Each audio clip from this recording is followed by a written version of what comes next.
It was American or something, because I remember seeing their funny little square hats. You know, yeah. And I remember wanting one of those hats. Not because they looked good, but because the people wearing them looked happy. They looked like adults, like they knew where they were going, like they had figured it out. And then I learned, either then or later, that what they had done to get that hat was get a master's degree, where we all are now. We won't, if you don't know or have noticed, get any funny hats. I really wanted my funny hat. I know most of you know me. I am Bjarke. I am no longer a Medialogy student, and I tend to keep to myself. This is not my natural habitat. And I don't know about you, but I do not feel like an adult yet. I do not feel ready to stand up here in front of all of you declaring that I know how the world works, that education has made me ready for the rest of life. I don't know that it has. I am unsure, despite being told countless things about how ready I should be. We've all been told countless things about how to behave, how to choose, how to be productive, how to get a job, how to present ourselves, how to just be ourselves, how to get friends, and how to study, as if there was a right way. And in many ways, I was that exact student the government wants. I was studious, hardworking, and didn't stop to take a break. Just went straight from high school, straight from bachelor's, straight to master's, now ready to pay taxes. And I don't think they expected that students to wear a hoodie and dreadlocks. And I doubt most of my friends who are here today were what the government expected that student to look like either. Many would not get in with the current grade requirements on Medialogy. And they got out of here with phenomenal grades, all of them. And while that is in part a testament to the model we use here, I think it's also in part because the ideal student is not studious, efficient, or fast. What we have learned here above all else is how to tackle problems, how to be critical and curious. And that takes time, both learning it and the act of doing it. We will not solve problems with easy solutions when the problems are not easy. I went from a shy, brainy kid who sat in the back, standing up here. I used to bloody stutter and I stand up here. I did not have many friends in high school, and now my friends make me stand up here. None of those were easy problems, and they all took time. We are now masters of science. At least some of you might vary a little bit, but generally we should all be masters of science, I think. And science, as a word, conjures up images of laboratories and white coats, of physics professors and chemists, mathematicians and biologists, people researching the foundations of the world. In that sense, I didn't do any science at all.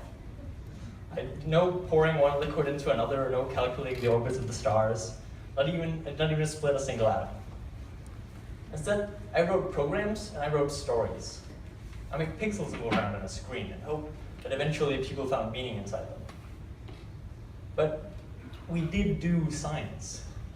Because science doesn't mean fact. It's not physics or astronomy, chemistry or biology, data or technology.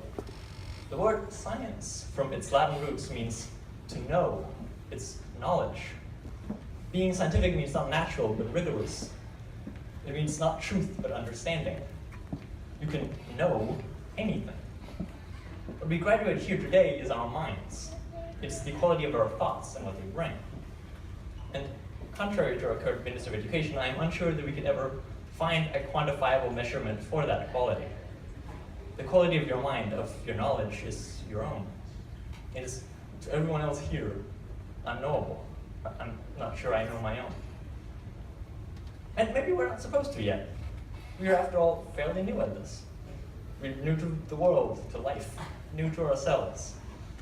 What we will become now is uncertain. I stand here without an immediate job, without knowing how my future will shake out. But university says we're done. We are now supposedly masters of our field.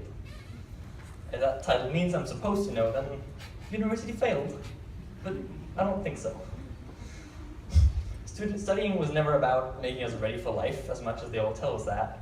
Studying was not about the learning, because we are still learning. Just because we're done studying doesn't mean we should stop learning. We started learning before we were students, and we should keep learning after. It would be, frankly, dangerous not to. But then what did it mean to be a student? I liked being a student. It felt safe. We can hide as students. We can excuse our lack of experience, our lack of sage advice. We can assume ignorance. We could learn in a safe environment and fail ad nauseum because we needed to sometimes. However, we must accept now, as we probably should have earlier, that it is no safer than anything else. If we assume that getting a funny square hat made us understand the capital T truth, then we must admit now that we were wrong. And if that's true, then there's a difference between where we are now and where we are going. Of course, we are wiser. Of course, we are more certain. Of course, we can act the part. But I'm unsure we'll ever get there. And that's okay, even if we don't get to wear the funny hats.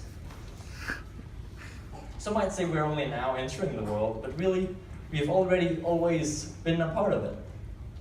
There's no secret formula to becoming an adult, nor is there any hidden spell that will make us a master of science, nor any clever curse that bound us in ignorant youth. We are no longer students, but I think that matters less than my brain tells me it does. Still plenty of studying to do, plenty of things to learn, plenty of problems to tackle.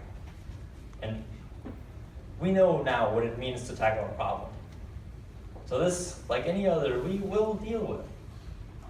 Because we are, after all, pretty good at it. But of course, we will always wish we could have learned it a little earlier. Thank you.